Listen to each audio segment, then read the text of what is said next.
মুখ্যমন্ত্রী মমতা বন্দ্যোপাধ্যায়, আমাদের রাজ্যের পশ্চিমবঙ্গের মুখ্যমন্ত্রী, ওনার প্রচেষ্টা এবং সহযোগিতা এই স্টেডিয়ামটি তৈরি হচ্ছে ফালাকাটা শহরের বুকে।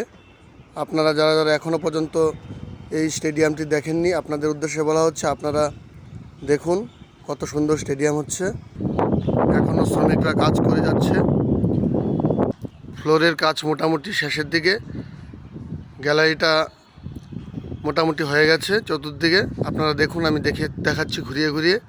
আমার ইউটিউবের সকল ফ্রেন্ডদেরকে বলছি আপনারা এটাকে শেয়ার করুন এবং সবাইকে দেখার সুযোগ করে দিন, এবং সাথে সাথে আমার চ্যানেলটাকে সাবস্ক্রাইব করে আরও নতুন নতুন ভিডিও দেখার জন্য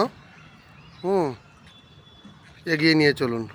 স্টেডিয়ামটা অনেক বড়, তাই সবাইকে বলছি সবাই দেখুন এবং ভিডিওটা অনুভব করুন। মোটামুটি কমপ্লিটের দিকে। অফিস রুম, এটা গ্রিন রুম সবই রয়েছে, এখনও কাজ চলছে। অনেক বড় স্টেডিয়ামটা হচ্ছে।